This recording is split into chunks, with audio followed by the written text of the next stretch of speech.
Buenas noches, mi nombre es Luis Arratia y hoy vamos a hacerle una presentación breve sobre la filosofía en la era antigua. En este video vamos a hablar un poco sobre qué es la filosofía, cuáles son sus orígenes, sus primeros exponentes y en general los precursores y la historia inicial de la filosofía para la humanidad. Arranquemos hablando un poco sobre qué es la filosofía. Esta definición nos va a ayudar a entender cuál es la importancia de la filosofía para la humanidad a través de la historia. Primero, empecemos porque filosofía viene de los términos filos y sofía, y literalmente significa amor por la sabiduría. Este término, filosofía, ha sido fundamental para la construcción de la civilización, ya que representa una vista crítica para explicar los fenómenos de la naturaleza, los fenómenos que pasan a diario, logrando un razonamiento bastante lógico y una reflexión bastante crítica sobre lo que sucede o lo que nos acontece o la forma que nosotros como seres humanos interactuamos con la naturaleza y con nuestro entorno. Ahora, ¿por qué es importante este término para la raza humana, para la civilización humana? Bueno, la filosofía representa un paso dentro del pensamiento en el que viajamos del pensamiento mitológico al pensamiento lógico o al logos. Es decir, pasamos de manejar las informaciones teológicamente, hablando todos los términos o explicando todas las interacciones de la raza humana y de todos los seres a través de los dioses griegos, de la influencia de los dioses con la humanidad, con la naturaleza, con los sembradíos, inclusive con la interacción de los animales. Pasamos de eso a un pensamiento crítico y lógico que te puede explicar que, las plantas crecen ya que absorben el agua, absorben la luz, se alimentan a través de los nutrientes de la tierra, no específicamente que crecen a través de obra y gracia de un dios griego al cual le vendemos ofrendas, le hacemos ofrendas todos los meses o todas las semanas. Entonces, la filosofía, digamos, que nos ayudó a pasar de ese pensamiento mitológico a ese pensamiento lógico, sentando las bases fundamentales para el estudio científico, para el desarrollo de todas las ciencias a nivel general dentro de la humanidad. Los inicios del pensamiento científico, del método científico, se basan en la filosofía, se basan en el pensamiento lógico que se origina con la filosofía. Ahora vamos con el origen de la filosofía. La filosofía se inicia con los presocráticos. Si bien Sócrates es considerado el padre de la filosofía y precursor de la filosofía como la conocemos hoy en día, existieron otros pensadores que fueron los primeros pensadores griegos, tales como Tales de Mileto, valga la redundancia, el cual fue uno de los primeros pensadores de la tradición filosófica en la antigua Grecia, es decir, uno de los primeros filósofos. Consideraba que el principio originario, el origen, lo que ellos le llaman el arché,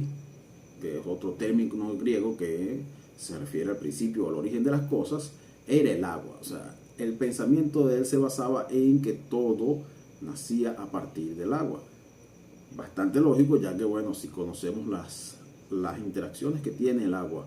con todo nuestro entorno, con todos nuestros sembradíos, nos hidrata como animales, sirve para moldear la tierra, sirve para moldear montañas, para hacer que las plantas crezcan, para hacer que los alimentos se produzcan. Podemos pensar tranquilamente, sin tener muchas bases científicas, sino a través de la lógica, que el agua es el origen de todo. Y este era el pensamiento de Tales de Mileto, que fue, como acabo de decir, uno de los primeros precursores de la filosofía. También está Heráclito, que propuso más bien que el arqueo, que el origen de todo era el fuego, ya que lo consideraba una energía transformadora que sostenía la naturaleza y que sostenía las transformaciones o interacciones entre todo el conjunto de lo que nos rodea. Bien, podemos saber que el fuego puede hacer que un bosque se modifique totalmente, desaparezca, creciendo plantas nuevas. Bien, puede hacer el fuego que un metal se convierta básicamente en otro producto. Puede hacer que un elemento o un árbol se convierta en carbón que puede ser utilizado para otra cosa. Entonces, esto ayudó a que el pensamiento de Heráclito, que es uno de estos filósofos presocráticos, considerara al fuego como el origen de todo lo que nos rodea. Después de Heráclito también estuvo Pitágoras. Pitágoras, bueno, uno de los más famosos pensadores de la antigua Grecia, original o creador del teorema de Pitágoras, uno de los principales fundamentos de las matemáticas, y que a su vez estaba convencido que la esencia del universo se encontraba en los números y en los números y en las secuencias que se generaban a través de ellos, encontrando secuencias que los ayudaban, que se utilizan hoy en día, inclusive hasta en la música, a través de sus estudios pitagóricos. Y luego de estos precursores de la filosofía presocráticos, llegamos al que es considerado el padre de la filosofía, que es Sócrates. Sócrates es, en pocas palabras, el ser humano que más se puede relacionar con la filosofía, el creador del método socrático y el aforismo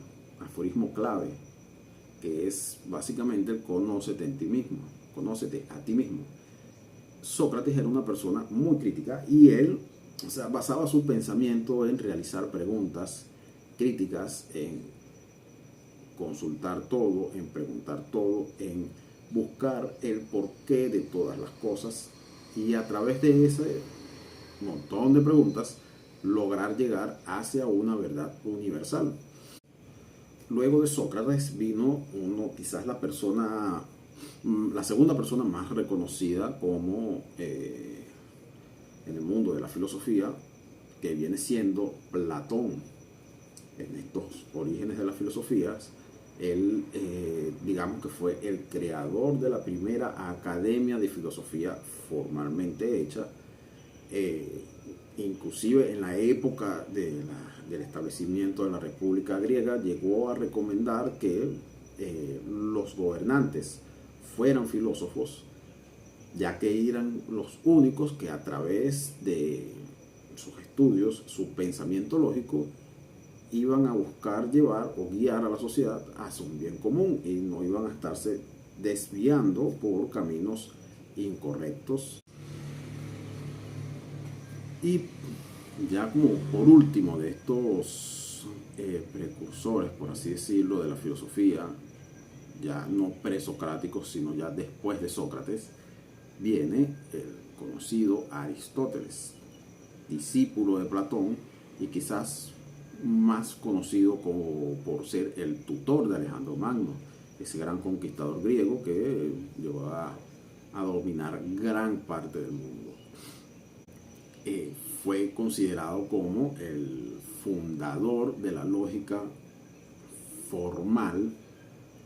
ya hablando de que la filosofía es un pensamiento lógico, y él fue el que llegó a formalizar ese término como base de sus estudios, y se basó mucho aparte de la lógica, en el empirismo, no tanto enfocándose en estudios ya previamente establecidos, sino tratando de absorber la mayor cantidad de conocimiento por cuenta propia, llevándolo a ser uno de los más grandes y reconocidos filósofos de la historia de la humanidad. Y bueno, como podemos ver, estos sujetos que hemos mencionado a lo largo de este video, todos estos precursores de la filosofía, han de alguna forma dibujado el estudio científico y el desarrollo propiamente de la humanidad, ya que si no hubiesen existido esos seres curiosos llamados filósofos que estaban preguntándose todo el tiempo el porqué de las cosas, la vida como la conocemos el día de hoy no hubiese existido. Si no hubiese existido un teorema como el de Pitágoras, que te puede hablar de que un triángulo siempre la suma de todos sus ángulos va a dar 180 grados, no podría existir temas o sistemas de los que trabajamos el día de hoy, como la arquitectura, como la ingeniería, como la construcción, no existirían, porque básicamente todo está cimentado sobre el pensamiento lógico que desarrollaron estos personajazos de la historia de la humanidad. Y eso nos lleva a una reflexión importante. Muchas veces estamos viviendo guiados o dejándonos llevar por las redes sociales, por la tecnología, por el trabajo, por el día a día, pero si a veces le dedicamos un poquito de tiempo a estudiar y ver nuestro entorno, la verdad es que podríamos conseguir cosas bastante interesantes, como lograron conseguir estas personas que sin ningún tipo de tecnología, sin un televisor, sin un teléfono, sin una computadora, lograron sentar las bases del pensamiento crítico y del pensamiento científico de la humanidad. Y sin más nada que decirles, simplemente recuerden darle un me gusta a este video, recuerden darle seguir o suscribirse a este video y espero les haya gustado.